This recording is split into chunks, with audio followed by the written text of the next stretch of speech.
team transport, led here by the Honorable support staff. Honorable Bongani Kolana, you are welcome. Honorable members, we are team transport, a portfolio committee responsible for oversight on the department, the entity GAAL, and by extension South African Police Service. My name is still Honorable Idiboni Ria, the chairperson tasked for the 7th administration to lead this team of men and women that play an oversight on these 3 areas that I've mentioned. On that note, feel welcome. And this is the meeting of the portfolio committee held here at the Parliamentary Village today, the 21st of November. We're supposed to have started our meeting at 3 o'clock. I've seen some colleagues have been here way on time. Unfortunately, legislature program took quite a long time and just ended recent.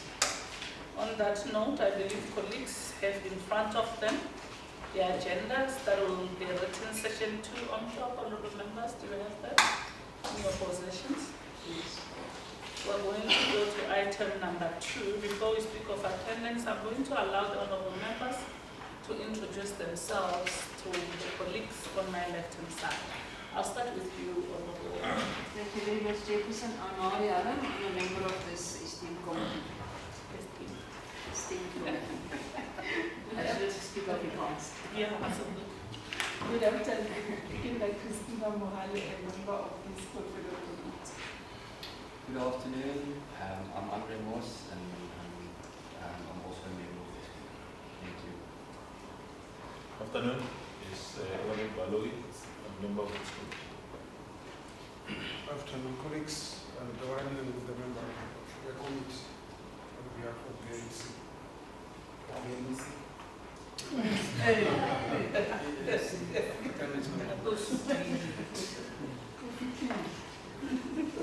Thank you very much, Chair. I remain Honorable Bongani Nkonyane, a volunteer deployed to service the people of Limpopo by the ANC. Happened to be deployed to this committee, led forward by the forever smiling, the youngest chairperson, Honorable Libya, assisted by the forever young MEC, Manvai. We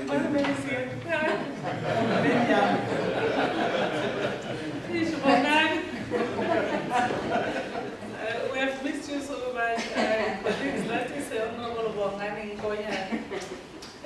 Support staff of the legislature, starting from you on my right, Wale. Thanks, Chair. Wale, Justice, our committee. Thank you. Thanks very much, Honorable Chairperson and members. My name is Pasha Kadani. I'm the researcher of the committee. Chester is Communication Services.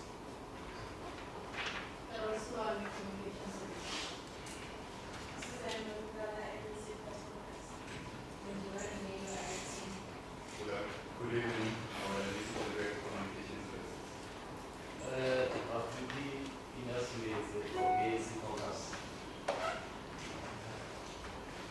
Afternoon, Kate Massanella, Chair of Justice. Okay. I believe colleagues from the legislature, the honorable MEC, just you can take us through. Thanks, Chairperson, and good afternoon to honorable members and my team from the department. My name is Martis Sanbaye, MEC for the Department of Transport and Community Safety. I will allow each member to introduce him or herself so that we can align ourselves with the face and the voice. Thank you very much. Good afternoon, Chairperson members. My name is Martin Thomas, the head of the Department of Transport and Community Safety. Thank you very much. Good afternoon, Honorable Chair and honorable members and the MEC. My name is Mahadi Maki and I'm the CEO for GAAL. Afternoon, Honorable Chief, as well as the Honorable members. I'm Major General Mandala. I'm the Deputy Provincial Commissioner for Crime Protection. Good afternoon, Chairperson and the House at large. I'm the Deputy Provincial Commissioner for Support Services and Major General Manager. Good afternoon, Honorable Chair and Honorable Members and Honorable MC. My name is Hope. I'm known as the Deputy, the Chief Financial Officer at the Department of Transport and Community Safety. Good afternoon, Mr. Chair, honorable members, honorable MC. My name is Dr. Gunn, CFO of GAAL. Good. Afternoon, Honorable Chair, Honorable MEC, Honorable Members, colleagues. My name is Paul Mangani, Settlement, we can't hear you at the end. My name is Paul Mangani, Chief Director of Transport Operations, Department of Transport and Community. Thank you. Good afternoon, Honorable Chair, honorable members, honorable colleagues. My name is Mark Manga, Chief Director responsible for corporate management services in the Department of Transport and Community Safety. Thank you. Good afternoon, Chair, honorable members, and the NEC, as well as colleagues. My name is Manji, my surname is Mhlani Chikulu. I'm the Chief Director, Provincial Secretary for Police Service in the Department of Transport and Community Safety. Honorable Chair, honorable members, honorable MC, good afternoon. My name is T.A. Masila. I'm Acting Chief Director Transport Regulations for the Department of Transport and Community Safety.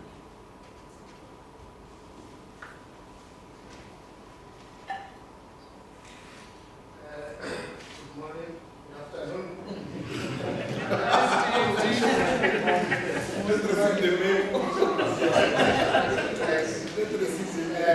Honorable Chair, honorable members, honorable MEC, colleagues, my name is Sikas Patlele. I'm the Director of Office of HUD. Good afternoon, honorable Chair, honorable members, and honorable MEC. My name is Limpopo, I'm the Director of Strategic Management, Department of Transport and Community Safety. A very good afternoon, Honorable Chairperson, honorable members, MBC, generals, all the HODs, and the chief directors, all protocol observed. I am Brigadier from Provincial Head of the Proactive Policy. Thank you. Good afternoon, honorable Chair, MEC, generals, honorable members. I am Regional Kennedy Mamabolo, OD and Strategic Management Services. OD. Organizational Development. Thank you very much. Honorable Chair, honorable members, the MEC, let me first apologize for my brief work. It has been tough in the office this morning, so yeah, I have to do the part. So my name is Kabo Manamela. I'm the acting operations manager for Authority Limited. Thank you. Good afternoon, honorable Chair, honorable members, MEC and colleagues. I'm Kabo Sarola, Company Secretary for the HTCAL. Thank you. Honorable Member Chairperson, honorable members of the Portfolio Committee, honorable member our MEC Mayor Market, Nabi Director in the MEC's office. Now I answer to Taro Mahara. Thank you.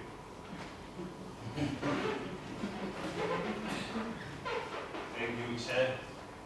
Honorable members, MEC, HUD, all protocol observed. My name is Bomba Maleana. I'm a parliamentary officer. Thank you and good afternoon, Honorable Chairperson and Honorable MEC. My name is Brigadier Marcelin Gogan, Provincial Head, Organizational Development and Strategic Management, Office of the Provincial Commissioner. Thank you very much. I believe all of us have introduced ourselves. And welcome again to the esteemed committee, esteemed Transport and Community Safety Portfolio Committee. Feel welcomed, colleagues, and feel very welcomed. This is one of the most progressive portfolio committees in the provincial legislature of Limpopo, right? Honorable Helen? So in CHODs and Major Generals, Brigadiers, we are in safe hands here. And we have a full component of the House, and the full complement then says the meeting is going to move very progressively as possible. But on that note, colleagues feel welcomed, and we are the Portfolio Committee on Transport and Community Safety. Paulette, do we have any apologies? Thanks. There are 3 apologies on the part of the committee. One from Honorable Monama, Honorable Maila, and Honorable Shai. Those are the 3 apologies from our side. Colleagues, are they noted, or are they noted and accepted, or they are accepted? Honorable Bongani Nkonya. Chair, noting the minutes. The apologies. Yeah, noting the minutes. I've seen that the last apology by Honorable Maina was rejected on the basis that he submitted an apology through WhatsApp text. Now, I would like to properly make us understand. Are they formal or informal before we can accept them? Please respond to Honorable Bongani Nkonya. Thanks, Chair. The apologies are expected to be formal in the form of a letter, which normally we should receive from the WIPAD. So members of the committee, if they are not there, they should communicate with the WIPAD, and the WIPAD direct that to us. So, yeah. But the apology of Honorable Maina is in writing. In this regard, the apology of Honorable Maina is in writing. It's in writing in a form, although it was sent to the WhatsApp. So it's a letter. So the other 2 apologies, Honorable Shai communicated directly with me. And then Honorable Manama wrote in the group. WhatsApp. So yes, those is the manner in which the apologies were related to us. Yeah, thanks, Chair. We have 2 members of the WIPAD in this portfolio committee, fortunately. We have Honorable Mahale, who's part of the WIPAD, and myself, I'm part of the WIPAD. And the person that has sent the WhatsApp text in a form of an apology is actually the deputy chief. And also, I would forgive Honorable Shai because he's not accustomed to these things, he's pretty novice. But I would then, for Christians, because here we are dealing serious matters, the work of the committee is serious work. We are legislators ourselves. We can't be summoning senior departmental people and misbehave ourselves. So, for the sake, Chair, of sustaining and maintaining the quorum of this committee, I reject the 2 apologies. Thank you very much. Apologies rejected. One, Honorable Maina's apology has been accepted. He sent it through a letter. The 2 apologies are rejected as such. Second, Honorable members. Honorable Helen seconded. Thank you very much. We can get to business of the day. Honorable MEC, that is our housekeeping issues. Unfortunately, they happen in front of the colleagues here. But to maintain the decorum of the committee, as Honorable Bongani Nkonya is saying, and the esteemed committee, we should live up to the expectations of not only ourselves, but the people of the province of Limpopo. Thank you very much. Honorable MEC, we are meeting here again today, HOD, CEO, and Major General. The 3 of you, one responsible for the department, CEO responsible for the entity, and Major General, I believe you are standing on behalf of the Provincial Commissioner. Is he SA deputy yourself. Am I correct? The deputies you are two. Oh, you are the two of you. So that no, then we are fine, honourable members. MEC, we are meeting here today to discuss or deliberate on the 2024-25 first quarter report and first and second quarter report of the entity, first and second quarter report of the SAPS. But I will not be doing justice, honourable members, if we are to commence with this meeting without remembering one of our own Honourable Marets that served our committee very well. Honourable Marets has always been with us on the ground. Anytime we meet with the department, we will not miss her in this committee. Honourable Marets unfortunately left us, it was on the 4th of October, and she was an esteemed member of this committee, very committed and very dedicated too. So we'll not be doing justice if we, in her memory, we do not just take 2 minutes to just observe a moment of silence in memory of Honourable Maret. So could we kindly, ladies and gentlemen, for just a minute, rise in our feet to observe.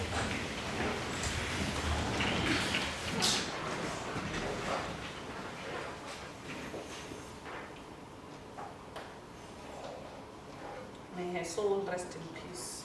Can you be seated, please?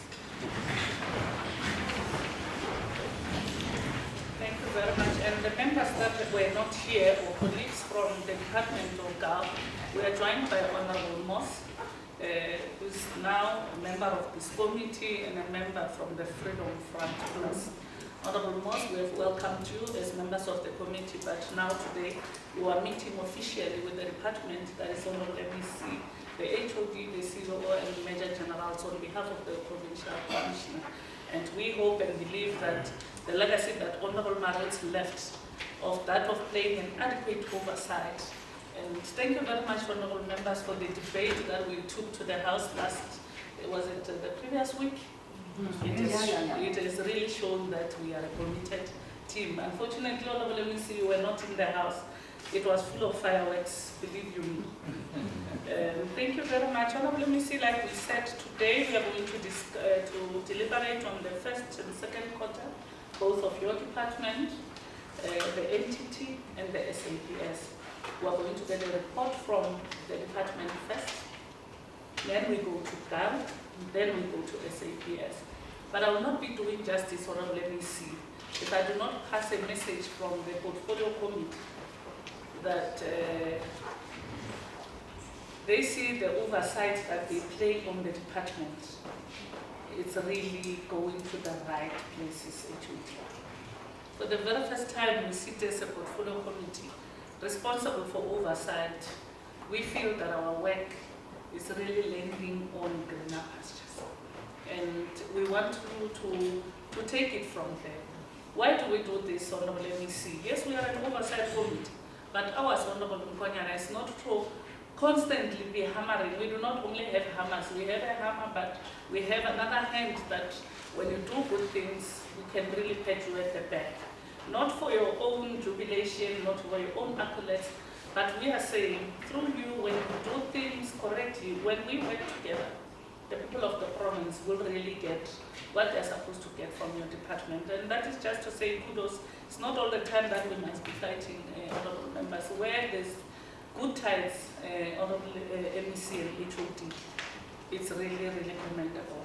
And on that note, Honourable MEC, I'll bring it to you, you take it to the department, and I believe HOD, CEO, and acting provincial commissioners, both of them. You know how as a portfolio committee we make things done. We want to speak, we want to play an adequate oversight, that we do not spend 3 hours speaking on a document. We need to know where are you going, where are the challenges. And before I forget, let me also mention that the meeting is streamed live on the Parliament channel, on the Legislature YouTube channel, and also on Legislature social media pages. So honourable members and colleagues should know that the people of the province, they are part of this meeting. Thank you very much, Honourable MEC. You can take us through. Thanks, Honourable Chairperson. Without waste of time, let me take this opportunity to thank you and your team for the work that you are doing, because from you is where we draw our strength. Whatever we are doing, if you are not there, we are going to do it the way we want it, not the way in which people are looking at us to give them the services that are due to them. So without waste of time, let me take this opportunity and invite my HOD to give us the briefing on the first quarter and the second quarter report of the department. Then after him, if there are no, okay, so I'm not the chairman, so. Thank you very much, Honorable MEC. Greetings once again to the chair, members, and my colleagues. Chair, I will be taking you through the two reports. Let me indicate that in terms of the outline, we will touch on the overview performance in terms of quarter one. We felt we needed to give you a comparative analysis also of quarter one this year and quarter one last year, so that we then have a feeling of where we are going. And then we will then indicate on the non-achieved indicators, and then we will go to the individual 4 programs. But on the 4 programs, I will be focusing more on where we have challenges. We also felt let's give you the budget performance in terms of the expenditure as at quarter one and end of quarter one. We also felt we can't leave this one, revenue collection, because this is one area that we feel proud when we are able to achieve and give the province the revenue as planned. In terms of quarter one, Chair, high level, we've got 4 programs there. You can see administration had 4 targets and they were all achieved, which is now 100%. Transport operations had 3 targets, with 2 achieved, which translates to 67% because 1 was not achieved because of that. Transport regulation had 10, 8 achieved, which now says it's 80%. PSPS, never disappointing with 100% in terms of 16 targets and all 16 achieved. Overall, as a province, as the department in quarter one, Chair, we achieved 91%. Out of the 2 targets, 29 were achieved, only 3, which is 99%, were not achieved. The comparative analysis I've indicated, you can easily see that in administration last year, the blue, this is a histogram, the blue represents last year. Last year administration had 50% in quarter one. This year you can see they are really doing well there with 100%. Transport regulations, last year they were 80, this year there was a bit of a slump. Transport regulation also, there was a bit of a slump from 83% to 80. Then you have provincial secretariat for police service that shows improvement from 93% to 100%.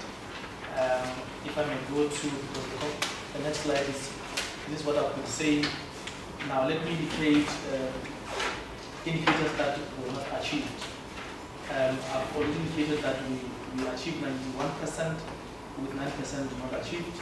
But here are the problematic areas, Chairperson, in terms of our performance in quarter one. Number of routes subsidized. We had challenges here because one of the biggest operators, being GMT, is not able to operate all routes. And this is actually derailed the department quite a lot. In terms of plan intervention, we had planned to engage them just to ensure that we emphasize on the issue to say they should continue to honor their contractual obligations. And one of the things was that in the engagements that we planned was that they need to subcontract some of the routes that they do not have fleet on. The second one is number of vehicles stopped and checked. In quarter one, less vehicles were stopped and checked due to normally low traffic volumes in quarter one. But also in the main, if you look at quarter one on its own, we had the Easter that was actually coming, so we had to really get our plans and show visibility and not interrupt traffic quite a lot because we want the traffic to flow at that period. So in terms of our intervention, was to intensify the stop and check in the next quarter.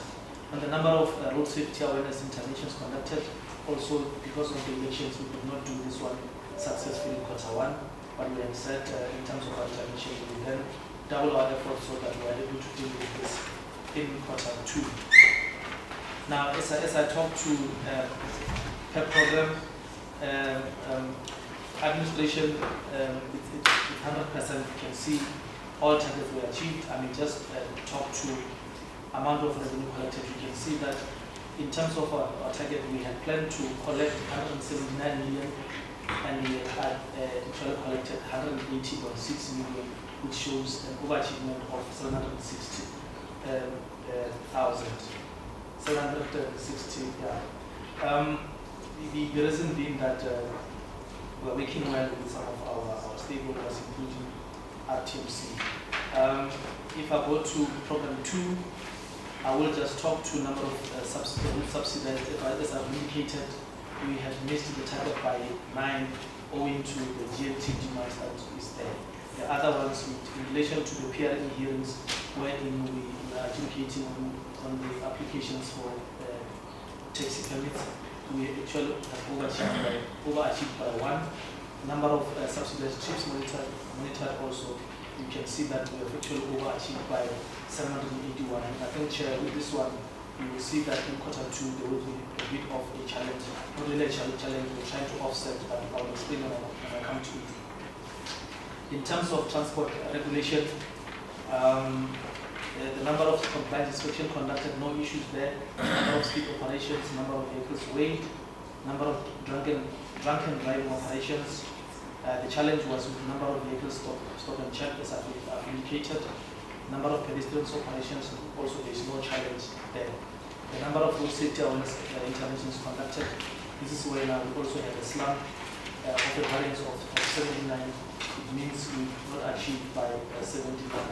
And we are saying it is mainly because the election period had to force us to adjust our plans so that we fit ourselves into that environment at the time.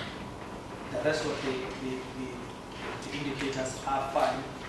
The PSPS, which is Provincial Sector for Police Service, if you look at them in terms of the number of SAPS components monitored and evaluated in quarter 1, we had planned 34, which were all of them were achieved.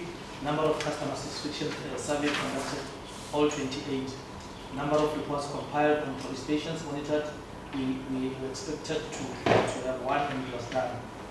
All the others that are following, all of them, on the domestic violence initiatives conducted, number of monitoring reports on compliance, number of monitoring reports compiled on implementation of IP recommendations, number of monitoring reports compiled on management of service delivery complaints, number of reports on court watch, all of them, they had 1 and they were all achieved. If you go to the next page, very important, the CPFs, we assess them for functionality.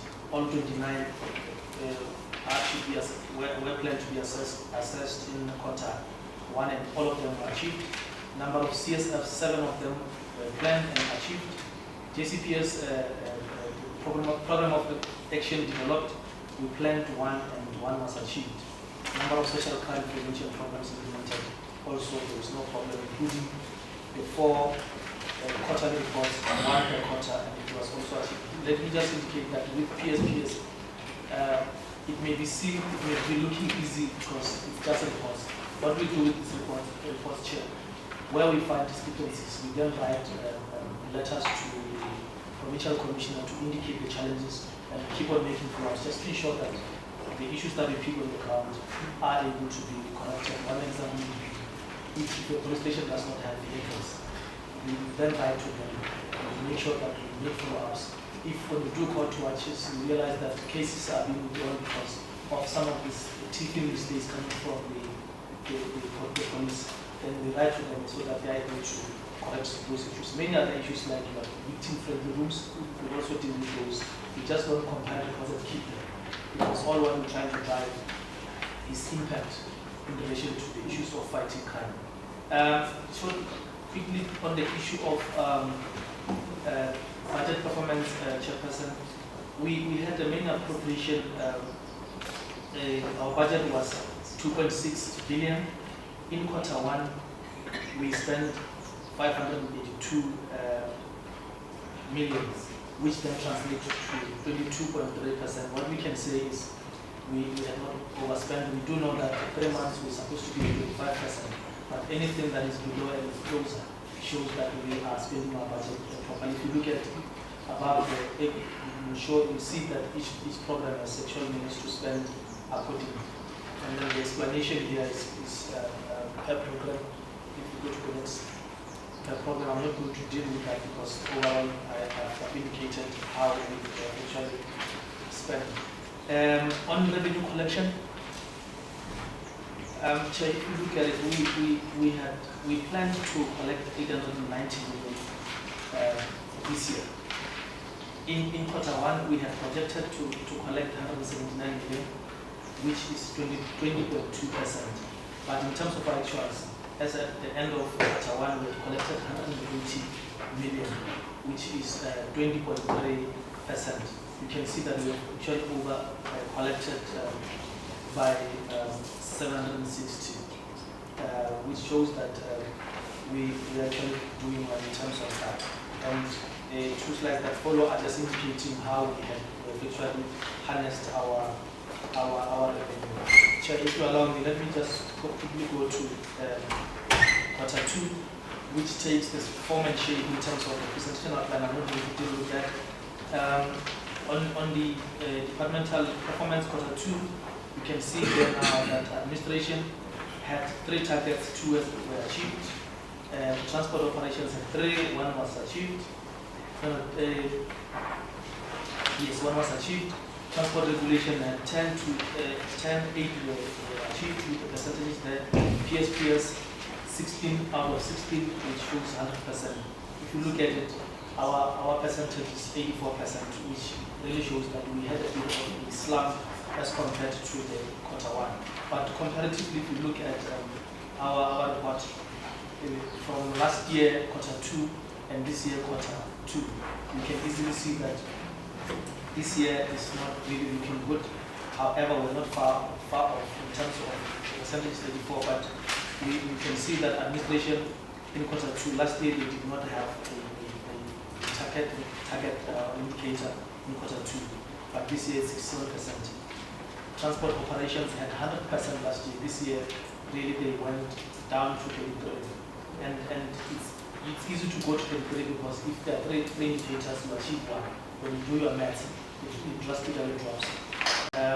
Transport regulation last year, this time they were at 100%. This year they are at 80%. PSPS consistently 100 and 130.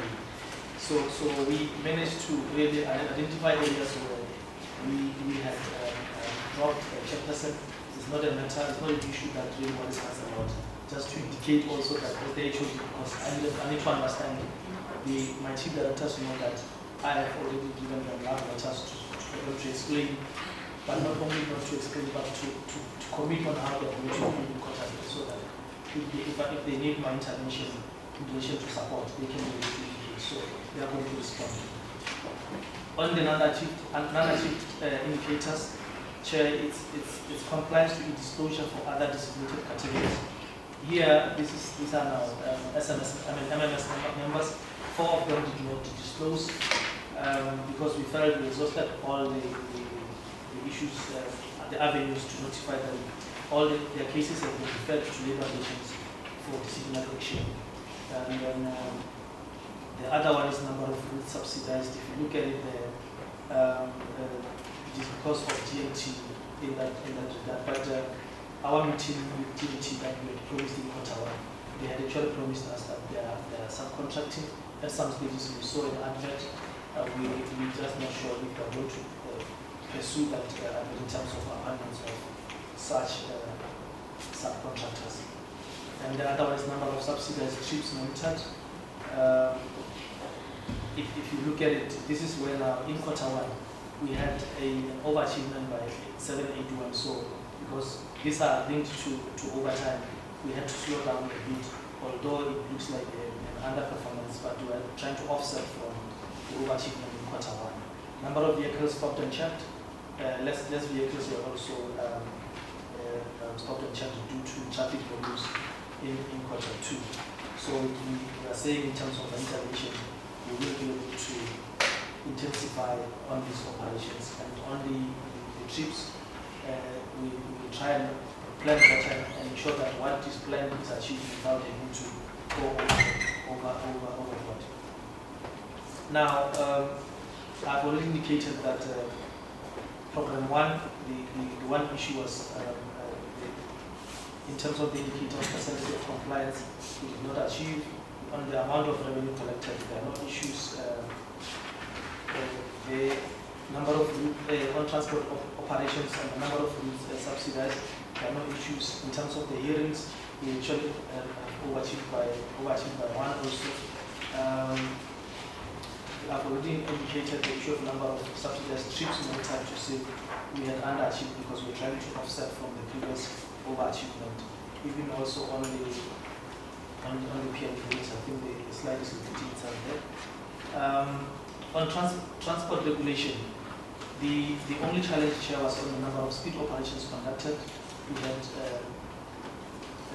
underachieved by 386, and this is mainly because the our speed machines, speed operation machines or speed cameras have to be calibrated every year. So it was that time when we were going for calibration, so that when we issue the summons, if there's anyone who takes us to court, we need to be having calibration certificates and all related documentation that are needed.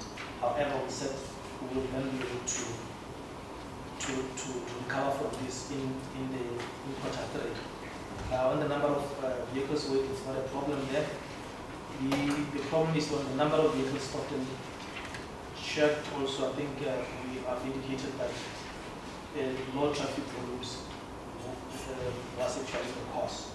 Still on transport regulation, number of pedestrian operations conducted, we had underachieved by just 3. And we said this is mainly because of misalignment of our targets, that we'll be able to rectify that in quarter 3. Still on transport regulation, the number of road safety awareness interventions, no problems there. Number of schools involved in road safety education, we don't have problems, as well as number of community mobilization awareness campaigns that should be conducted. I'll go to PSPS. Here there are no challenges, just like quarter 1, Chair, wherein all the Big 4 SAPS components were monitored and evaluated. Number of customer satisfaction survey conducted, already were done. Number of reports compiled on police stations monitored based on the NMT per year. 1 report was actually developed. This is also an achievement. Number of domestic violence initiatives conducted. 2 was planned, 2 was achieved. All of them, if you go all of them up until number of reports on court watch assessment compiled, we had 1 in quarter 2 which was achieved. Number of monitoring reports compiled on the management of service delivered complaints, also 1 was planned and it was achieved. Number of monitoring reports compiled on implementation of IP recommendations, 1 was planned and it was achieved accordingly. Just going with it on the CPFs, we didn't have a challenge, being planned and being unachieved. On the CSFs, 7 out of 7. Number of capacity building sessions also on the very same structures, 2 and 2 was achieved. Number of social crime prevention programs implemented, no issues there, with 1 planned and 1 achieved accordingly. On the POA, this is now where we produce 1 quarterly report in relation to our POA when we were approved. 1 report was actually planned and 1 was achieved. Quickly, if I may go to our budget performance, Chairperson, out of still our 2.6 billion, as at the half of the year, end of quarter 2, 1.1 billion was actually expended, which translates to 45.7%. If you look at it, one program that would be a bit of a worry in terms of spending is provincial special for police service with 37. The rest you can see is 50, 41, 47. And the PSPS mainly is because in quarter 1 we utilize it to recruit and appoint the CPFs and the CSFs.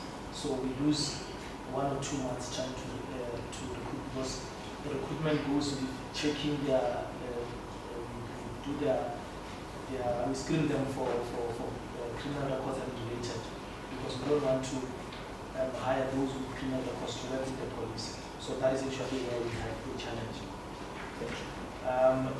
The next slide just indicates how we have fared, and I've already talked to that. These are the economic classifications, if you look at them. I wanted to go to a slide where we talk revenue. Also, in terms of revenue, still on the 11 and 19 million target, it has not been adjusted. We had projected that by September we need to have collected 399 million, which now translates to 44.9%.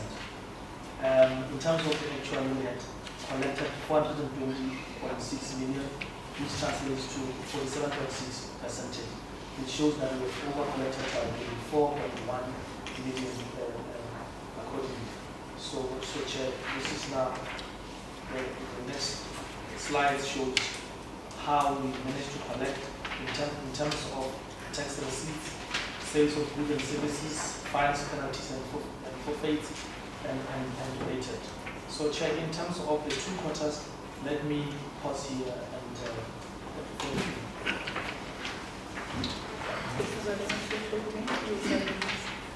Most to honorable members will make notes. When we discuss, we'll discuss all reports at once. You can take it to the CEO.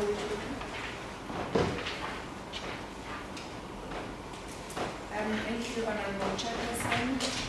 I'm going to borrow the presentation style from the HOD during the brief presentation. I'm going to start with quarter 1 analysis.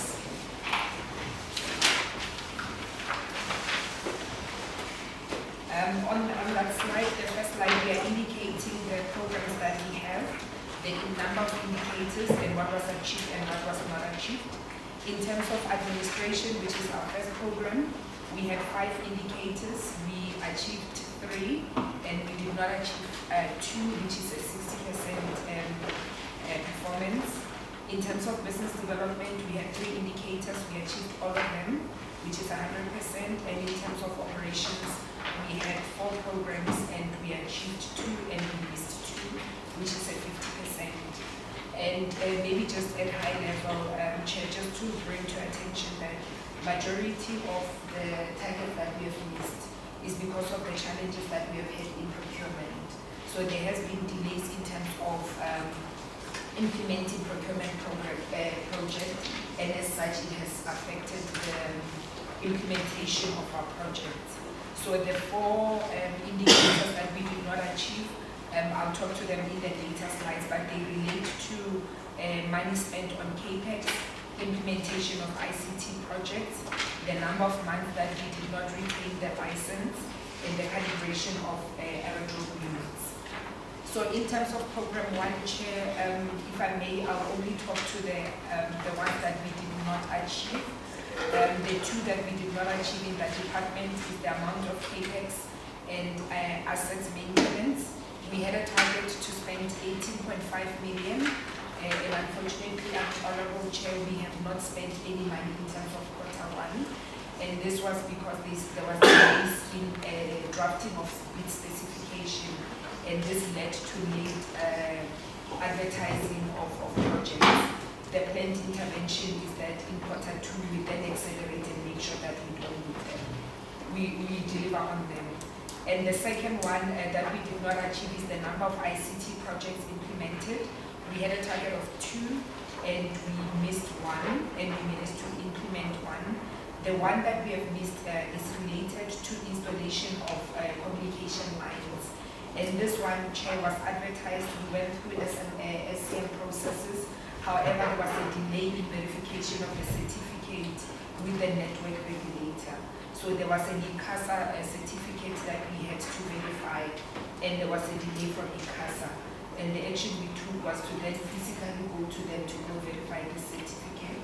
And I can assure the committee that this has been done and the project is now on track. But all other programs, Chair, we have actually met them. And on the revenue, we have exceeded what we had planned in terms of revenue collected. We had targeted 4.9 and we achieved 5.5. The next slide then talks to the expenditure related to that program, where the program we had projected to spend 12.5 million and we only managed to spend 6.1. And this relates mostly, Chair, to the expenditure in terms of procurement, because we did not spend money in terms of goods and services, or we did not finish the whole budget. And the second one is the capital payments, where we did not implement our CAPEX projects. In terms of compensation of employees, we had one employee that was dismissed, and the level of expenditure was released due to that position being vacant. In terms of business development, we had three targets. We met all three of them. And Chair, this is one area where we are actually trying to put a lot of our efforts, because when we get this program right, this is the program that will make sure that we attract airport users and that we market the airport correctly. So in terms of number of aircraft movement, we targeted 900. We managed to achieve 1,249, and this was attributed due to attraction of people that come to the country to come hunt. So the hunting season started earlier than what we see in other years. The other one is the number of units missed. We had targeted 46%, and we achieved 48. And the next one is the number of marketing initiatives conducted. Our target was 3. We managed to exceed and achieve 5. And the reason we did that is that we tried to maximize all the opportunity to participate in any opportunity for brand awareness, so that we can continue to market the name of the airport. In terms of the expenditures for that program, we also underspent on that program. Our projected expenditure was 854. We managed to spend 748, and this is related to the compensation of employees, where we have a position for the 2 positions in the department that were vacant. We have advertised the position. We made an offer to one yesterday, and we have advertised the position for senior manager commercial services. So we are confident that we will be able to close that gap before the end of the year. The second one also relates to a late implementation of projects in that area. In terms of operations, which is our core, we had 4 targets. We managed to achieve 2, and we missed 2. The first one is the number of months the aerodrome CAT 7 license is maintained. Our target was that we will maintain it for 3 months. We managed to maintain it for 2 months and 5 days, and this is due to the downgrades that we had in the previous financial year, which was only corrected in the new financial year, when our license was downgraded from category 7 to category 5 related to our fire trucks. The fire truck has been serviced, and we now even have an additional one which will then serve as support in case we have another challenge. Another one that we missed, Chair, is the number of aerodrome units calibrated. We had targeted 3, we achieved 2, and this is due to the fact that the bid specification for the puppies, where there was challenges with the specification, and it was turned back at adjudication. This has since been fixed, and this has been advertised.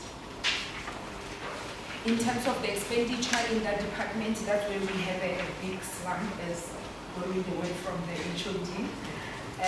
Our target for that quarter in terms of expenditure, or rather our projection, was 24.6 million, and what we managed to spend was 9.9. And the biggest drop is because of the capital payments of 15 million that we did not manage to achieve. So majority of our CAPEX, the 18 million, 15 of that was in operations. So there was the delay in those projects, and then led to an under expenditure in our operations department. And if I may proceed then to quarter 2. Quarter 2 was a little less pleasant than quarter 1, Chair, where we had 11 indicators. We achieved 6, and we did not manage to achieve 5. And in this quarter, the target that we missed was the revenue, which we missed by 967,000.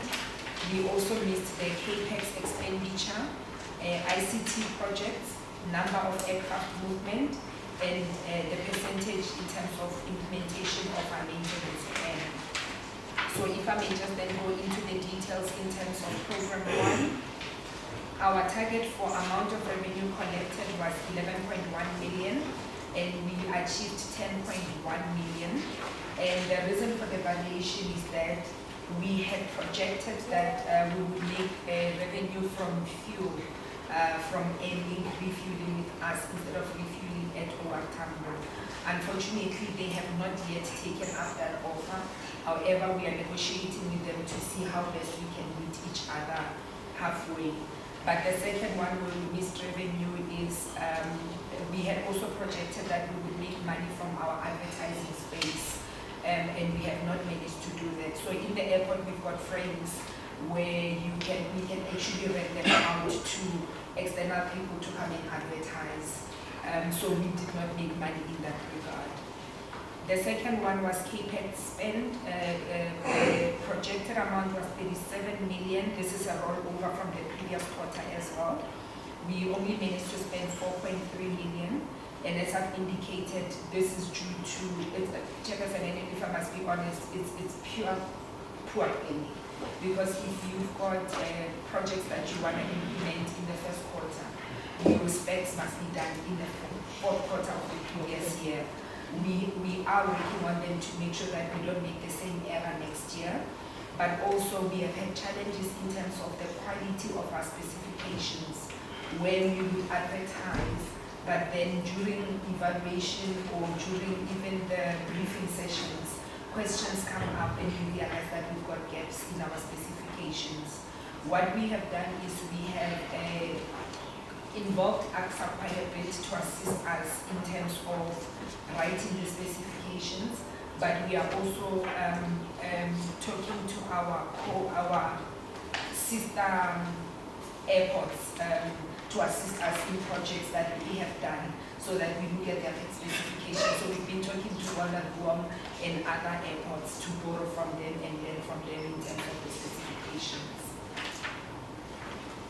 The third one that we missed was the number of ICT projects. We had one project targeted. We did not achieve that project, and it's because of non-responsive bids, as only 2 bidders submitted codes, which also did not meet the requirements of the country management specification. This is one of those specifications where we later realized that we had, if it was an exam, we would say we made it hard, but we had to go back and be realistic in terms of what the requirements are. If we over-specified in terms of what we needed, but we also got assistance from Lanceria in this regard, and we have redone the spec. It was advertised. It should close in about a week or 2, and we are hoping that we will be able to close that year. The other 2, Chairperson, there was the 2 that were met and there were no challenges. In terms of expenditure related to program 1, we had projected to spend 13.7 million. We spent 9.1 million in that quarter, and we missed it by 4.6. This is related to vacancies that we have in that division. We have advertised, we are busy with recruitment, and our target is that before the end of the year we will have at least issued letters of appointment, but also the 3.4 is related to our CAPEX projects. In terms of business development, we had 3 targets. The first one, the target was to have 1,132 movements. We only managed to do 999, and this was due to cancelled scheduled flight by the operator. And this is the missed landings that we had. I'm not sure if the committee is aware.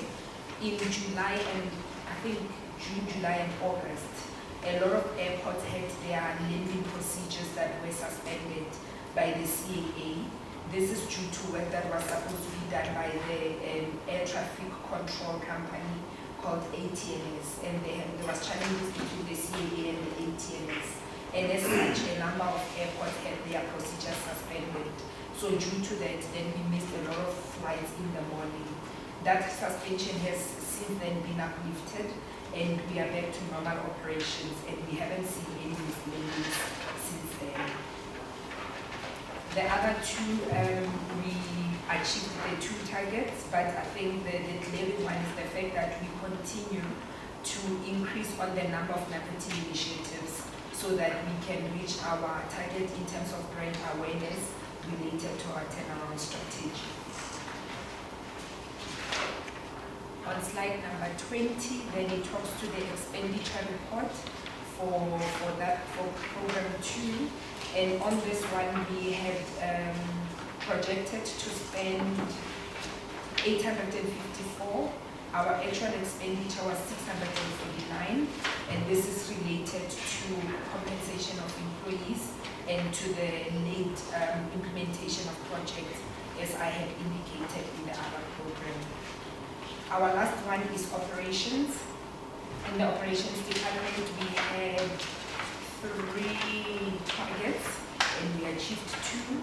The one that we did not manage to achieve is the implementation of the maintenance plan. Our target was 45%.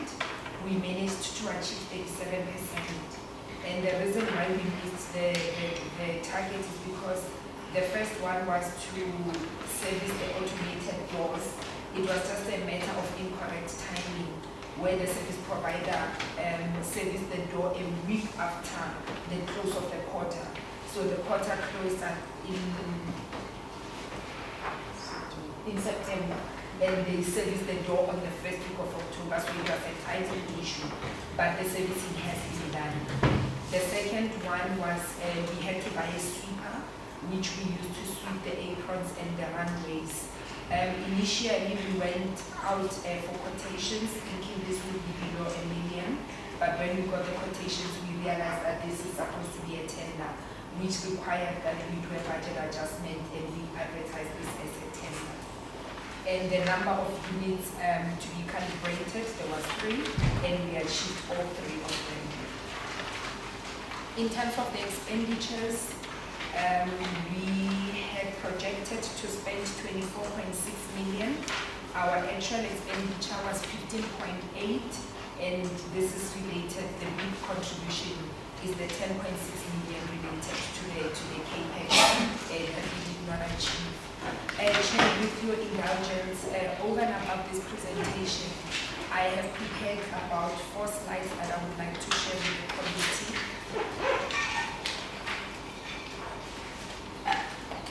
And this is related to the concern of the committee when we were here previously about the look and feel of the airport. So, Chair, what I'm demonstrating there is one of the concerns from the committee was the cleanliness and the grass as you drive into the airport. So the route that you see passing there is Landros Mare that goes past Macro and them. And then the road that we've got the lights is the road that goes into the airport. So we have got the red line on your right, that area belongs to the military.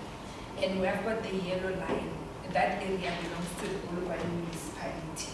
So as the airport, we've been putting effort in terms of the in-betweens, the red and the yellow, where we've been cutting the grass, trimming the trees, and making sure that the area is clean. However, because of the 2 pockets of land that don't belong to us, and we are not responsible for maintenance, most of the time when you pass the airport, then it doesn't look tidy no matter how much effort we put on the space that we travel. So what we have done is we've written a letter to Polokwane municipality and to the military facility management, and we have requested a meeting in the 1st week of December so that we can agree in terms of how we are going to collaborate to clean those areas, because if anybody passes there, all they see is the airport that's not clean. But also to the Polokwane municipality, the lights that are on that road are maintained by Polokwane municipality. So we want to talk to them to say, how do we best share the responsibilities and work on that to make sure that the look and feel of the airport looks better. So I can just assure the committee that our part is clean, it's cut, it's trimmed, it has rained, so it looks a little greener than the last time we saw it, but we'll do our best to collaborate on the other 2. And on the next slide, Chair, there was also a concern about the dull look of the terminal building. On the top left is the before, where we had the poles that have been, over the years, the paint had gone from orange to brown or whatever that color was. And at the top, there was a lot of rust. The projection is not doing justice. But at the bottom, what we have done is we have painted those pillars. We have redone the grills at the top so that the rusting goes away. We have painted, so I was just trying to show, it's just that it doesn't look proper on the projection. But I was just trying to assure the committee that we have gone in and done the work as requested. And when you walk into the airport, it looks much, much better than it did previously. Please do come and fly with us. The next one, we also spoke about the tiling. If you had been at the airport about 2 or 3 months ago, you would see that majority of the tiles at the door were actually chipped and broken, and we actually had people that were falling because of the chips. But we have done the retiling, especially on the entrances, and that area has been tiled out and it looks much better. We have even put some nice pots along the chair just to make it look a bit better. We are working on it, it's work in progress, but I can assure the committee that it looks much better. We have also looked at the entrance, as you drive in, there was a whole lot of trees, and this is still work in progress. This picture was taken today, but that area did not look attractive, and we thought this is the face of the airport. As you drive in, let's zhuzh it up a little bit and have some things going on there. So this is work in progress. It will be done in the next week or 2, and the next time you fly with us, you will see differences. And then I've just taken a few pictures in terms of the grass, because I think it was looking a bit dull and there was a lot of weeds. So a lot of work is being done, because it's work that's been neglected for a long time. It will take a little bit of time, but I just wanted to reassure the committee that we are busy cleaning up, washing up, doing our hair, putting on new outfits, and just dressing the airport up a bit. So Chair, this is just to share with you, to give this committee assurance that work is being done. Although we've got challenges in terms of budget, we will take the little that we have and we will try to stretch it as far as we can to make the airport look attractive and interesting. Thank you very much, Chair. Thank you very much, Chudi and CEO. At least we are smiling a bit, but I know behind the smile, very hard shambles coming. But we appreciate the effort, most particularly the outlook. Just don't forget the lights. That welcome to Kulukwane Gateway Airport. Yes. Let everything be natural. Whoever is trimming, we don't want artificial grasses. If it rains, you must then go back to the market. You plant your own grass, if it rains, it's a good thing. Because you just go and trim it, and then all things are in order. But I'm very happy, colleagues, especially the last 4 slides. I'm not talking about the entire presentation. I'm talking about the last 4 slides. What you are showing us is it's emanating from the meeting we had in Brazil. And it's giving us comfort to say really men and women that are working with you. Remember, we are talking to you, but we are talking about men and women that are working right behind you. And I know I'm speaking on behalf of the people of this province, that pulling together. Sometimes we'll box each other. This is not the result of boxing. We'll box each other, but those 4 slides really have comforted us for the afternoon. With what the HOD has said, honorable members, before we take a report from the SAPS, because it's going to be a standalone, there are issues that we've noted as well. Let's not get lost in the presentation of the HOD and the CEO. Let's quickly go through it. Then we know we allow Major Generals to present to us, and we will be putting it towards the end of the day. I'll start from here, Honorable Helm, until there, my little brother, Honorable Mponya. So please. So can you just confirm, you asked our comments on the first call of the department? The 2 reports, the Department and GAAL together. Then we go to the 2 Major Generals, we take SAPS, it will be easy that way. Apart from that, we're going to get lost in some of the presentations that were so nicely seen in front of us. Thank you so much, Chairperson. I have a few few questions on the first quarter of the department.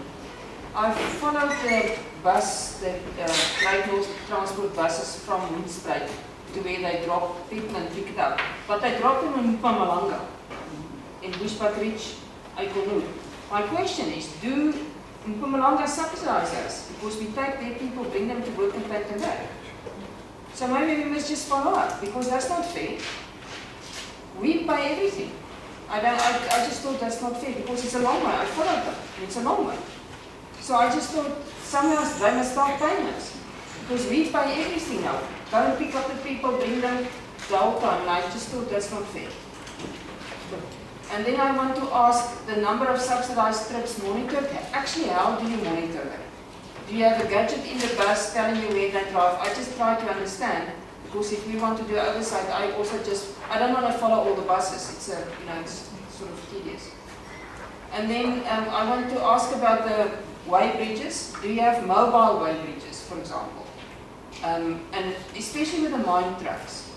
Our concern about some of the roads, and I'm not going to bother you with the number of the roads, is because the mine trucks are using specifically those roads. And I'm concerned that a normal road, a fully loaded bus or a fully loaded truck should not damage your road. But for example, the R40, if you drive from the R40, where the heavy full loaded trucks are going, that's where the road is damaged. Now, my question is, are they not overloaded? So I was wondering if we can't have something like a mobile way bridge. The other question is the Bandelierkop way bridge. We saw in the adjustment budget that there was a comment on the Bandelierkop way bridge. My question is that the only one between Messina and Polokwane, or is there another one? And can't we move that one to somewhere where we can monitor the mine trucks? It's just a question. On that one is then, how far do you normally have these way bridges? Is there a specific regulation? It must be so many kilos between them or whatever. And is there one at Mercado, and can we upgrade that way bridge? That's just a question about the Bandelierkop one. Thank you, Chairperson. That's all my questions for that one. Can I go to the second quarter, or are we doing the first one first? No, take all questions. Okay. First and second, both department and the entity. Okay, then the second quarter.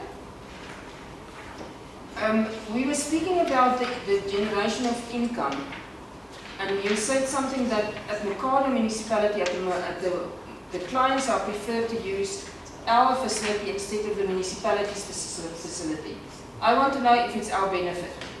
Meaning, do we normally, if a municipality collects the licenses, do they get some kind of a 10% benefit or something? And is it then for us a benefit if Mercado is not really doing so well? I'm worried about Great North Transport, but I'm very happy when the HOD said they will subcontract. That's fine with me if we can please just do that one. And the calibration of these machines, with the speed cameras, can you do it in batches or must you do it all at once? Is there some kind of you bought it in February, you have to calibrate them in February? I just want to understand how you do that. These overloading, you said you had 3, 4, 6, 8 charged with overloading. Which roads were those? I try to understand if we can figure out which are the companies that overload their heavy vehicles. I try to understand if there's something like that. And if we can at some stage just get a list of all the way bridges, so that we can understand where are they placing if we find then the heavy trucks, because what I notice what the heavy trucks are doing, they will use one road until the road is completely destroyed, then they will use another one. And if you remember, if you go, those of us who go to Leidenburg, you can see that very clearly. And I try to see if we can't find a solution to this problem. And that is the one. And then the Secretariat for Police Services, we do court watch assessment. How exactly do we do it? Do we write letters? Do we went to court? Do we have people checking? I just want to get some kind of idea, because in my head it might be a perception and then it's not true. And how do we set the criteria for the CPFs? And what is the difference between a CPF and a Community Safety Forum? And sorry, then what is JCPS? Sorry. Again, it's one of those ones that I don't know. Thank you very much. And, I think our department is doing very well. I'm really, very proud of them. I see they become like us as a committee. Thank you, Honorable Mahalo. Okay, thank you, Chairperson. Like you are saying, Honorable, the department is, no, they're not yet like us. Almost. They are almost, yeah, they are almost there. The issue is, I think Honorable Alan has covered me on, especially on GNT, on the GNT issues, because we are not satisfied with GNT. But on the other hand, is the interest would be on these other contractors, that these other bus services that will be contracting. The monitoring tool should be able to satisfy us that they will be working. Because if you don't have a monitoring tool, you will contract them. You don't have a monitoring tool, we go back to whatever was happening with the GNT.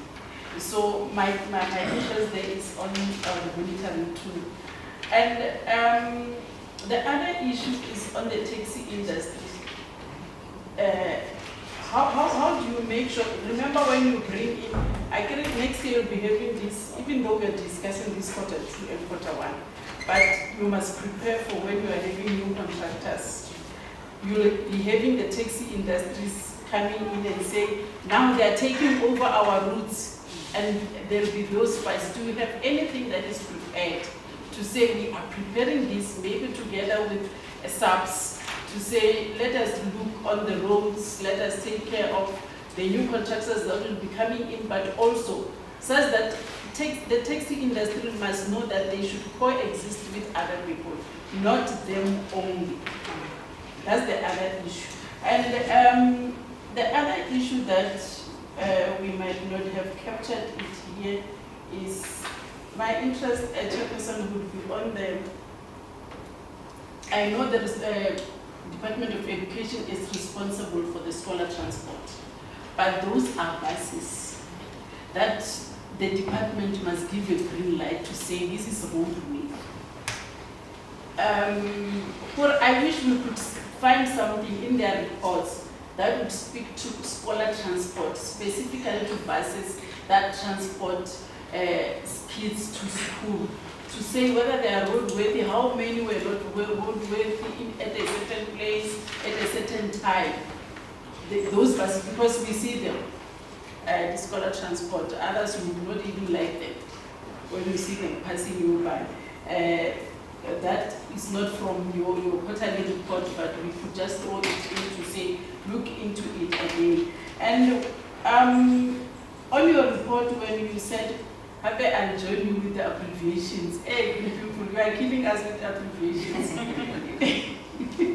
Okay, you said on the PSP, there was something that caught my eye, was customer satisfaction survey that was conducted. My wish would be to get into the glimpse to say, but what was that survey saying? What are the results of that survey? Remember, you took a survey, you must get the results, because you want to hear if our people are satisfied with a certain police station and so on. We wish we could get the result of that. And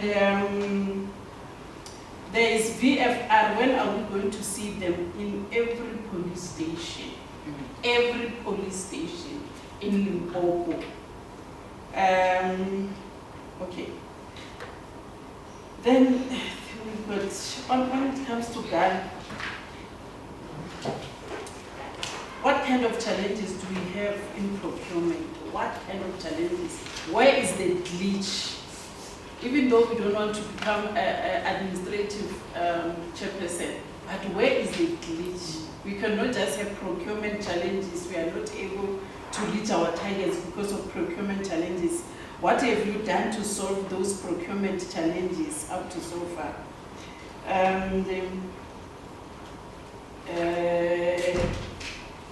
Can we say, for GAAL, there's a high vacancy rate, or the vacancy rate is at what percentage, which would be maybe strategic positions that we are not able to fill? That is why we are at where we are. We are not performing optimally, even though we are performing. Like you see, your last pictures made me want to reserve some of the comments. Yeah. But GAAL is our baby. Yeah, we're going to babysit GAAL. I think those are just my two challenges. I mean my two inputs when it comes to GAAL. Thank you, Chairperson. Thank you very much, Honorable Mahali. On that note, Honorable Moss. Thank you, Honourable Chairman. I'm mostly covered by the two previous speakers. I'm also just a bit worried about the subsidised route by G&T not coming to all their contractual obligations, but I am happy that the HOD said that they are going to start contracting out. And then also low traffic volumes is set for less vehicles, of a number of vehicles stopped. But with the N1 year and with our high fatality rate sometimes with accidents and stuff, is it not just a case of only certain industries and vehicles being targeted and not having operations in full force when it comes to roadblocks and everything? And it's mainly, if I drive on the N1, I only see mostly buses and taxis being targeted by the Transport Department. Wouldn't it also help to reduce, how can I say, unroadworthy vehicles if more roadblocks and stuff are being put in place? When it comes to GAAL, I'm also just worried about the procurement challenges that the speaker was talking about and the underspending of the department. Being new on the committee, I'm actually happy to see that, like you mentioned, Honourable Chairman, that the previous things that your committee asked for was implemented with the upgrading of GAAL and the necessary upgrades with paint and things like that. So hopefully it's a new start and hopefully it will just continue, because I did see that all of you were very happy with the last four slides. Thank you, Honourable Chair. That's all from my side. Thank you very much, Honourable Paloi. Thanks, Chair. But it seems as my colleagues have covered me, just that we cannot go out of this meeting without taking into It's not a problem. Yeah, I'm covered with the G&T questions by my colleagues, but all I want to emphasize is in GAAL, because it seems as there's a lot of delays there in procurement, and the CEO also said at some point there's a problem. I believe that we're dealing with leadership. So I wanted to know, to check, what are you doing to prevent these things to happen? Because every quarter there will be something that is happening. So must have a way to see that we prevent this kind of things. Because it's taking us back, because we're not always come and talk one thing. So I want to know, what are you doing? Or is there anything that we can assist you? Or maybe there's no capacity in this kind of specification doing or what? But it seems like we're going around this thing. So I wanted to know, what are you doing about this so that we might not have this kind of problem in the future. Thanks. Thank you very much. Honourable Nambuda. Thank you, Chairperson. My comment is around revenue collections, as submitted by the HOD. I just want to comment the achievement so far. When you indicated that in some instances over-collected by almost 0.1%, that is an indication that at least something is being done.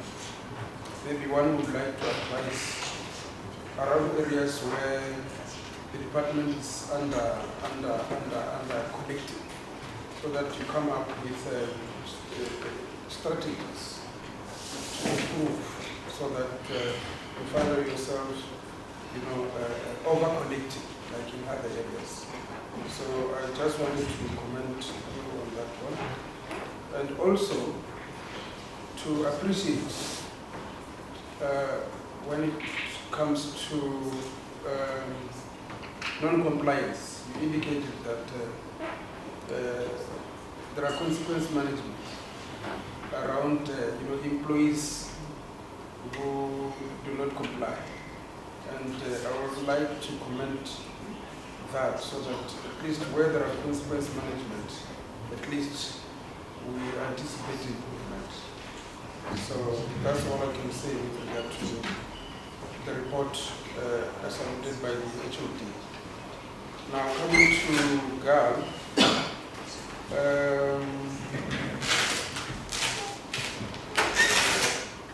as I was checking the amount spent on capex and assets maintenance, yes, you indicated that you didn't fare well there, and you also indicated that the reasons why the performance was not that good.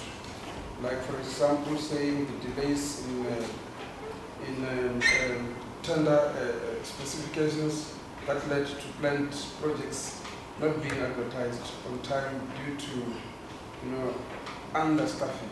And you also indicated, as you planned interventions, that some projects will be deferred to the next financial year. Yes, I do understand that plan, but as you know, we are on reviving this institution.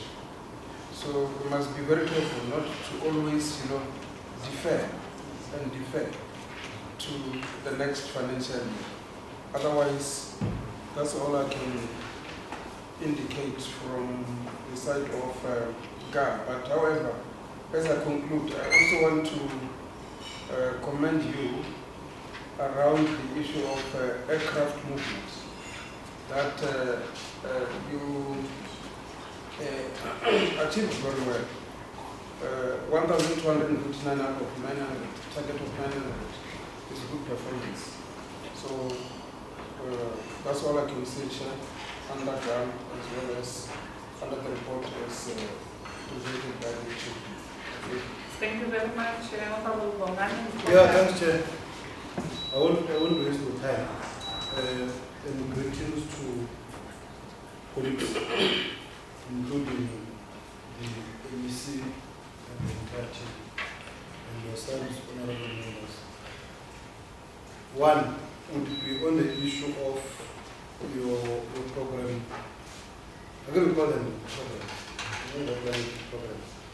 I almost say no programs, but the system that we use to collect the revenue, Chair, especially when we speak of your section,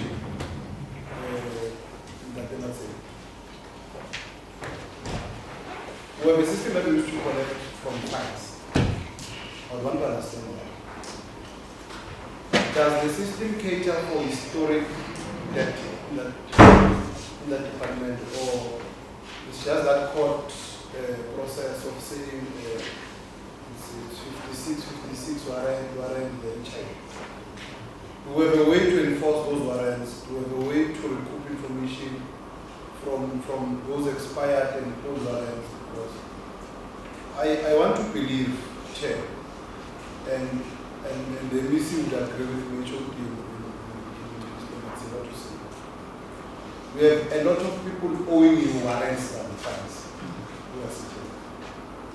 We have the potential of making more through warrants than fines. Generally, is that the court system does not expire unlike your system. You capture a person on the system after 2 days or so, moves to the court round, blah, blah, blah, and so on. But the system that they use in the court does not expire. It is done. You will find Moroni Buddha is still owe traffic fines from 1997. And they are driving free. Now, I'm interested in you developing a system. You can even change while exploring it. You see, even if the department can even go outside to not use a debt collector, develop a system. Link it to that system that we're trying to implement now, one of cameras. Because it's easier that way. It's very easy that way. You collect from, especially on the side of warrant. But it's a homework. It's a homework. You must not arrive there and say, this young boy came and said that he wants this system. Why not? It's a homework for another day. Can you kindly ignore that? Because when you speak of revenue as a department, we become now silent because that must be people. Today they will deal with appropriation of the budget adjustment. And some people lost money because of failing to do some of these things. Money was given to other people who are performing better, who are implementing projects, who are doing their job perfectly. We were given more money. Those that were showing postponement of events, money was taken from them. Their votes are no longer as the financial started. So I'm very much interested in that department. And kudos, your reporting style, you are always the best. You know, I see the committees there. And when you speak of the no, they are moving there. So I want to clarifying people on what to say. Now the second one will be on my favorite. You know, God said one's favorite. Also, how do you know? On the and the reason why we love God, one person will be confused. Why do we love God? When you come to this committee, we are given a name. So to make it, once you enter this committee, we are given a name called God. There is your child for the next 5 years, harness and nurture this child. And your scale of success as a member of the provincial executive and the provincial legislature will be on the performance of God. I want to tell you this. You know your police secretariat, your transport department, they will scale us based on how we handle the mental health. I'm more, you know, when you, as we always say, when you send us documents, and it happens that we are sitting in our studies, sometimes we have classes, we peruse the documents. And when we peruse them, we want to understand our job now. We want to go deep into our jobs. There's a document that they once sent us from GAAL about the terror strategy. Yeah? A very, very good document. Some will even say it's a wish list. It's a nice wish list for a society. It says, I was even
And you kind of get a feeling, if you can prove it, that we are specifically targeting a specific person. So the minute we start saying, she must be black, she must be short, she must be a size 34, then we are looking for a specific person. So those are some of the challenges that we've picked up. We are dealing with them. Last week, I've even taken disciplinary action against the adjudication committee because there were issues in that committee as well. So we have taken disciplinary action. We have also requested assistance from our HOD. I know he also has challenges with staff, but we have asked the department if they can lend us a few hands, maybe for the next month or two, to assist us with the capacity to push all these projects that we have advertised. HOD is doing his best, but I also know that he's got capacity challenges, but we are going to see where we can borrow each other hands just to push until the end of the financial year. What I'm doing from my side is that now I'm having weekly meetings with end users and procurement to just follow up on this process to make sure that on a weekly basis there is progress in terms of pushing adjudication, evaluation, specifications. And since that process has happened, we have seen quite a lot of mileage. If you see on our website, we've advertised quite a lot of these projects that have been making behind. CFO can also assist when he answers some of the questions. But basically, we've got capability and capacity issues. We have put measures in place to make sure that we address them. It's a bit late in the year that we did this, but we believe that with what we have, we would have gained traction by the end of the financial year, even if we just get to commit and appoint so that the projects start in the beginning of the financial year. So, Chair, I think that was one of the biggest questions that was asked. There was also a question about vacancy rate. When we did our report as at end of September, our vacancy rate was at 8.6%. In terms of why we have the vacancies, we've seen quite a shift in terms of skills in aviation in general, and AXA has been saying the same thing, where we have the Middle East coming to shop for aviation skills in South Africa.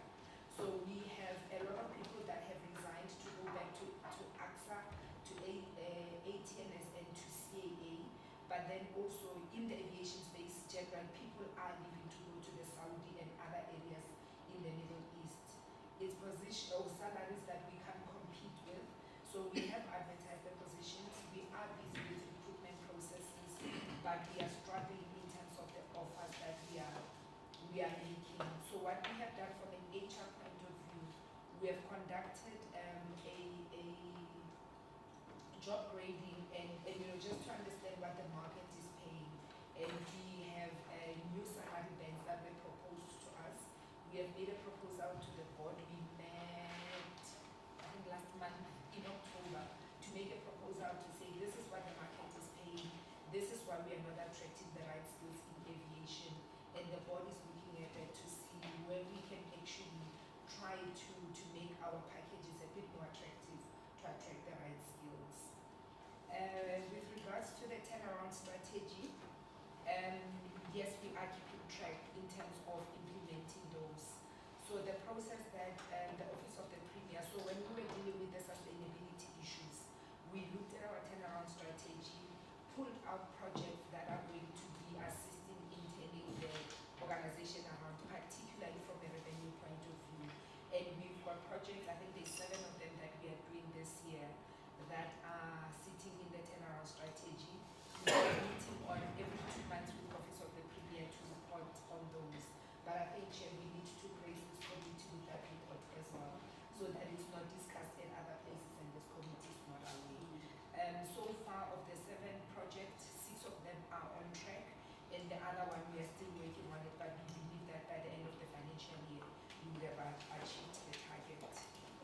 I'm going to ask Mr. Manamela to talk about the issue of the new classification. He will address that one. There was a question with regards to the 2 airports that we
evaluating it and understanding the state that it is in, so that we can make a decision in terms of the way forward with that. It's something that we will do at the beginning of the new year in the 4th quarter. With regards to the cargo, we will provide a report, but cargo as well is another one that we are doing a request for proposals. We have already submitted a document to Treasury, and tomorrow that request for proposal will be advertised. This one also, we are looking for strategic investor that will come and invest to set up the cargo hub. However, what we are going to do from our side, because we know that this is not a project that's going to start and run immediately, it's quite a lengthy process. Our plan is that we will start by sweating out the infrastructure that we have currently. The hangars that we have, maybe turn one into a cold storage, start using some as warehousing, until such time that we've got cargo moving. Then you will go into the 2nd and 3rd phases of increasing the infrastructure and the movement and starting to upgrade the infrastructure, so that we don't build big elephants and we don't have business for it. So the plan is to sweat out what we have, but we have already gone out to the market to request for proposals. The other one was, it was actually a comment from the chair regarding our missed targets that we should do forward planning, and chair, we commit that we will go and make sure that we catch up on this before the end of the financial year. So if I can just ask the CFO to then maybe add, if I'm leaving anything in terms of challenges in SCM, Mr. Manamela, to talk about the classification issues. CFO, I'm not sure if you are able to talk to this, but I'm hoping that you would, in terms of the fire trucks, why the old and why we are procuring used and not buying new ones. Thank you.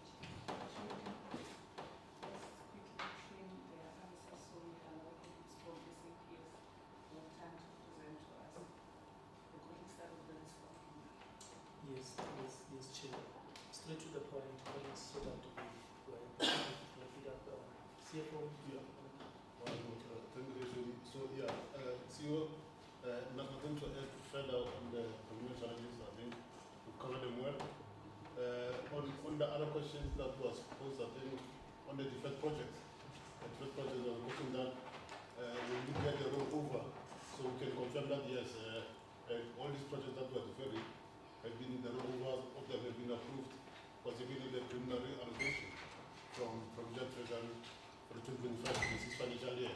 So these projects have been included in the next year allocation already. So with regard to the fire trucks, so our issue here is cash flow or financial affordability. Because one fire truck in the market, especially the type of the trucks that we currently have, of course, is about 20 million each. So if we get two, we need about 40 million. And given our financial constraints, we can't afford it. So at AXA, we're going to get two trucks at about 4 million, or at about 10% of the open current market value. So it is a balancing act of actually saying we have enough money to go out and buy new trucks or not. We don't. So that's why we have to opt to actually get second-hand trucks. So already at second-hand, these are probably 10-year-old trucks, because AXA will normally go out and replace their stock after 10 years.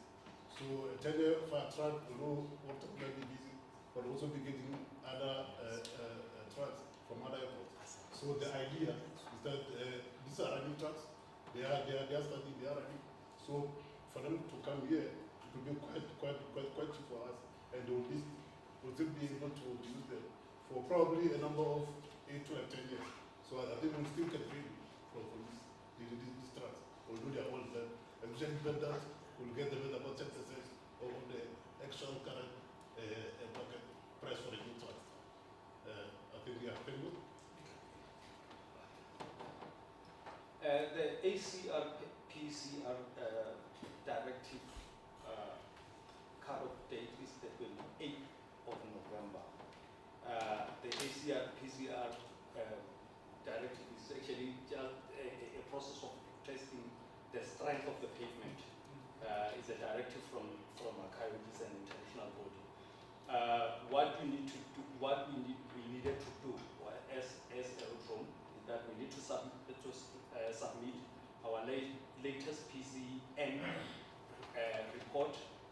the old method that was used previously, and also the geotechnical investigation report, which we have already done.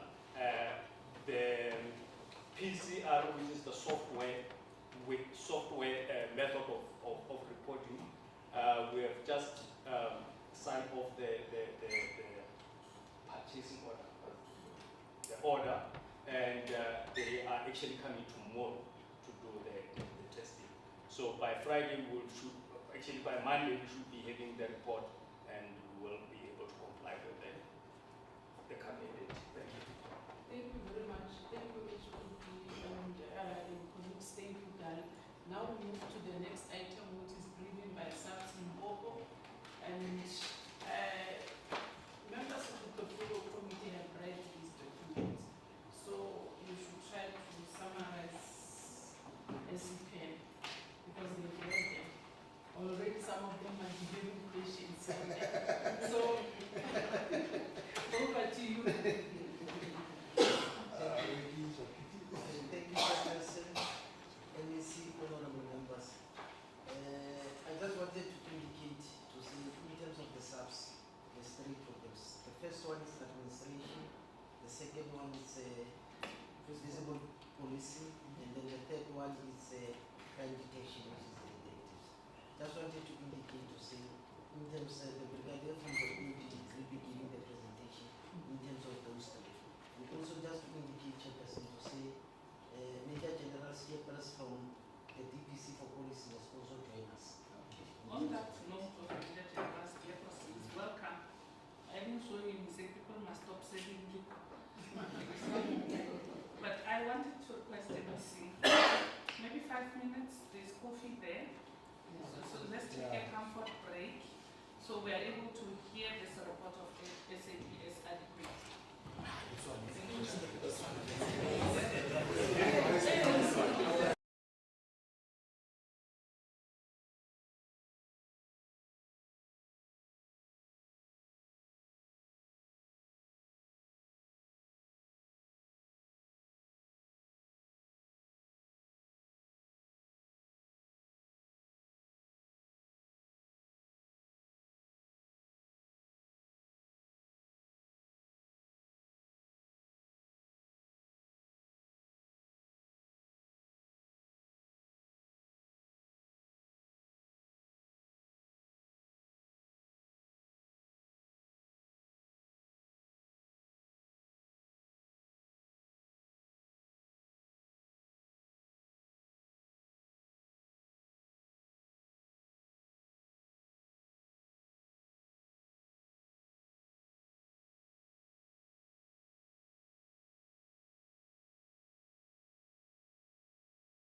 Team Transport, led here by the Honorable MEC. We had a wonderful first session of this evening. First, second quarter reports of the department and of the entity. Now we're going to get first and second quarter reports from the SAPS. And I believe the Deputy Provincial Commissioner, two of them. Three. Now we are wasted. Remember, we have been joined by Major General Skippers. This is the Deputy Provincial Commissioner of Police. So it's four of you. Yes. Two We were men two. and a man. Yes. Two women. One women and two men. Very blessed. And the Provincial Commissioner. It's the accounting officer. That is a woman. Yes. Now, MEC is also a woman. Thank you very much. You know where I'm going. I'll not continue for fear of being contradicted because we are on live streaming channels. Thank you very much. That was on a lighter note. Who's going to present for us? I'm going to present. I'm Brigadier President Goven, Honorable Chair. I'm going to present on behalf of the South African Commission, the Brigadier General. Deputy Provincial Commissioner in waiting yourself. Yes. You can take us. Thank you, Honorable Chair. As Major General Mandala has already indicated, the three programs in terms of administration, it's not necessary for me to indicate because we are green. We managed to perform 100%. Then I will go to Vesco, which is program number 2. Those that are red is the one that we did not achieve, and the one in green we have achieved. We worked very well with that one, we cannot talk about it. And the Honorable Chair, in terms of visible policing, we go to page number 36. Because administration we did very well, I will not talk about it. Page number 36. Yes, this one. Honorable Chairperson, we are having 17 targets and 17 performance indicator.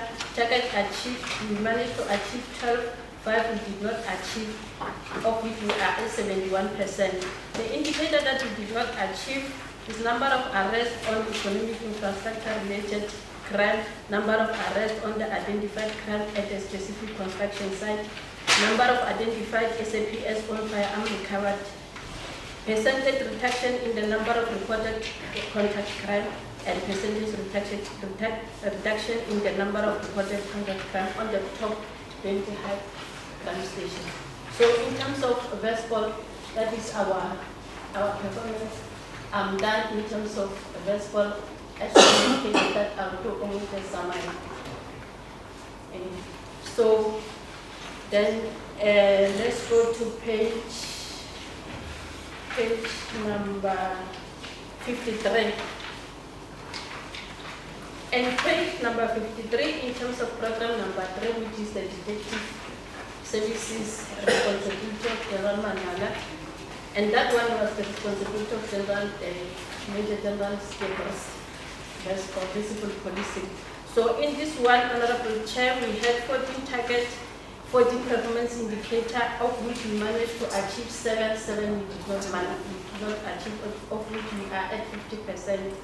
The under-mentioned indicators are the one that we did not perform well in the detection rate on contact crime, detection rate for contact crime, and detection rate on contact crime against women and children, detection rate on contact crime against women and children below 18. The above one is above 18. Percentage of identified drug syndicate neutralized with arrest, percentage of identified organized criminal group that are related to prioritized crime threats neutralized. Percentage of compliance with the taking of vocal sample from 38 arrested offenders and did not achieve. That is the end of my presentation on first quarter and the Honorable Chairperson. So let's go to the second quarter. The second quarter The second quarter, I will do the very same, I will apply the very same method, but I would like to indicate that on the second quarter, Honorable Chair, we will indicate the information of the first quarter and also of the second quarter. So let's go to page number 14. In this case, in terms of administration, we are having only 2 indicators that we did not perform, of which is not the issue of the province. We are having dependency here is national committees. So, yeah, we are at 82% on the second quarter. And again, let's go to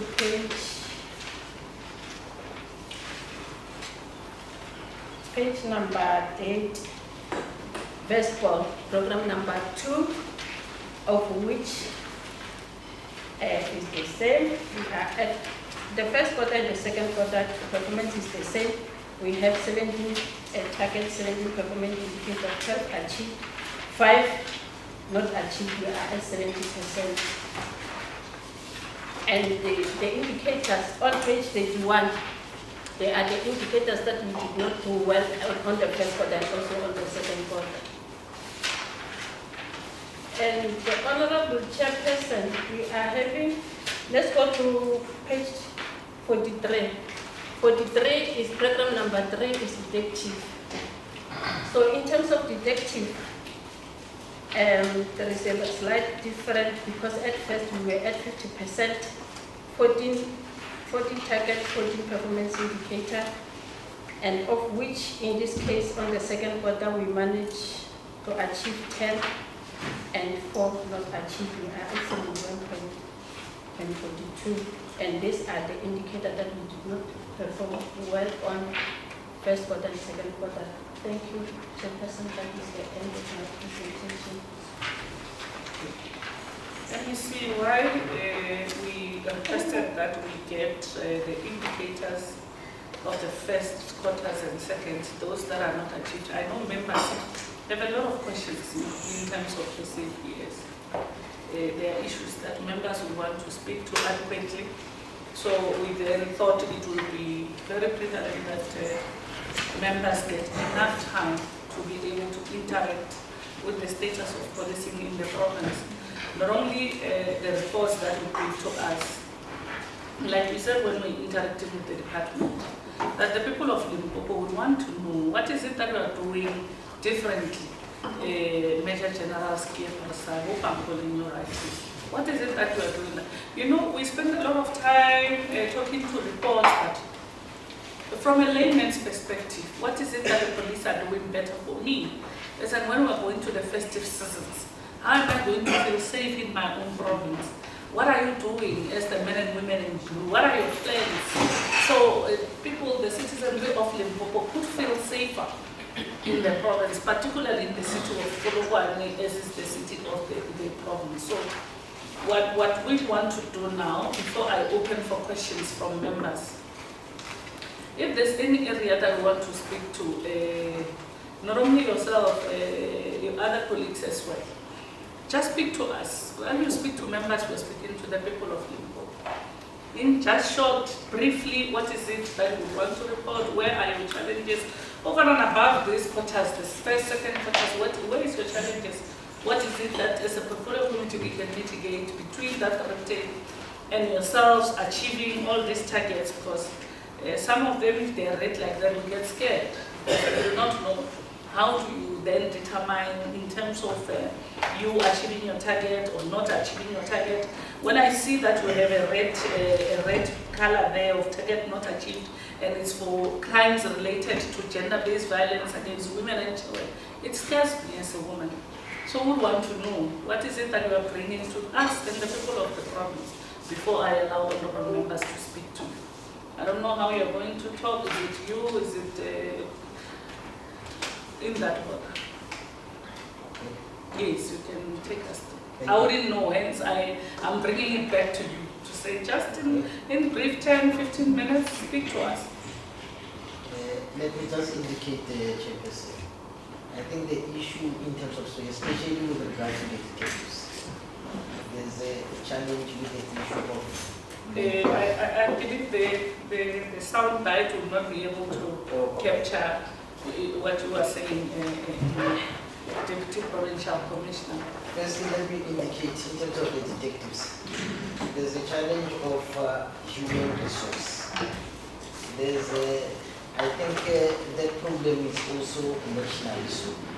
In terms of the detectives that are doing the service, there's lots of members are carrying lots of documents. Majority of the members are carrying above 100 documents. And that is the expertise that the national office is already attending to that. I think they are busy recruiting more detectives in terms of that one. That is a national expertise. And then the other challenge is the issue of the cost containment. I think as we know, the budget of the police has been cut. So that it makes it difficult in terms of, performance. Because I can say we're running short of many things. That is one of the biggest challenges that is causing us. But in terms of the detective performance, I think most of the problems emanate as a result of members carrying lots of progress. Members are leaving. They are going to early pension, they are resigning, and then also some of them they are due for pension. So that is one of the things. I think the office is well aware. It's not a problem of Limpopo at all. It's a national problem. I think this will be also discussed at the national level in this one. In terms of the performance, I think as you can see it, if you go, the members will be able to tell you. If you visit the police stations, members are carrying lots of documents. You find the issue of the resourcing, there is no vehicles. You find the detectives, they don't have a vehicle. They only get a vehicle when they are on standby. And if you are on standby, you need to concentrate on the cases that are coming in. You can't concentrate on the cases that you are supposed to investigate. Other challenges, that is the feedback to the complainants. The issue, as I've already indicated, the issue of the cost containment, the detectives, the level resources of following the complainants and all that. That is one of the challenges. So they have to go and see the complainants. And if you have to go and see the complainants, you find there's a challenge of the resources. That is the biggest challenge in terms of the detectives. It is empowering that service. Thank you, Asante. Thank you very much, Chairperson. Just to add to what the DPC for detection is saying, as per for the shortage of personnel, indeed we are running short of personnel, and I think maybe the committee can assist us. As the allocation from national head office to the province, always we are receiving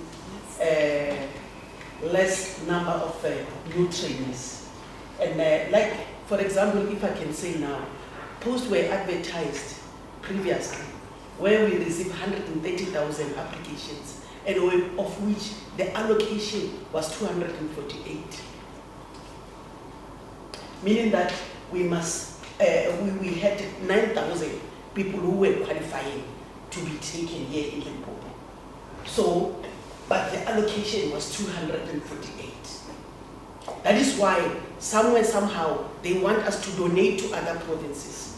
If I can say now, our own applicant from Limpopo previously, they were taken to Western Cape and Eastern Cape. And now is the challenge. Imagine when a person is coming from Limpopo, is at Eastern Cape, and he doesn't know the Konka and the Kosa language. What is happening? So they just go because they want job. And imagine we are running short of personnel in Limpopo. Like now, the 248, we cannot capacitate all the stations in the province. Like now, we recently just temporarily opened Paudi police station because the contractor finalized the process and he said, no, we must occupy the building. Even though we are still going to formalize the official opening of that police station, maybe during January. So what we have done, we went to other stations to pick up here and there just for the building not to be vandalized. So the police are there. A skeleton police is there now. Now our police stations are added to 106. And if I can tell the committee, we are having 2 police stations which are not operational. It's Bay Bridge Police Station. It's not operational because we don't have personnel. The other one is Bakamberg. Bakamberg is approved as a full-fledged police station. We don't have personnel. For us to capacitate Bakamberg, we must go and scrapple the what you call maquillery and tin mine to make sure that Bakamberg it must be operational. Up to so far, there are lots of things. Unfortunately, maybe the committee will assist us to get more. And currently, we are busy with the process of re-enlistment of former detectives. This week, they were busy with the interviews. Maybe we'll try to solve the problem of court cases and also for these cases that the police are, the investigators are carrying currently. Thank you. These are some of the things that we can say. And if I can also tell the committee, in the province, we do have components that are directly reporting to national. It's the crime intelligence, it's the LCRC, it's the PSS, and it's DPCI, it's 4. And now, from the allocation, we must also capacitate those national divisions. Sometimes when we capacitate the national division, we are left with 51 new constables that we must place to all the stations. And when you check the fees establishment of Seshiro, they are having a huge shortage of detectives. If I can tell the committee, 23 shortage of detectives. And every day, if I can count the cases that are opening at the CSC, there are many. The challenge that we are facing is too much. It's catastrophic. I'm even thinking to myself, if now we are supposed to take this presentation of the SAPS off camera. Yes, because you know what I'm thinking. We might be having criminals already looking at what this presentation. And with this amount of shortages that she's reporting, we might be doing bad than good. Because they will use it as a barometer to set up what they are going to do this festive season. If you say we don't have this number of days, we don't, somehow we'll adjust this item where the police is reporting. Let's please take it off camera, colleagues. This is quite catastrophic to say the least. Let me see. It's shocking, HOD, because it says, I cannot this now in a meeting, we are no longer live there. The people of this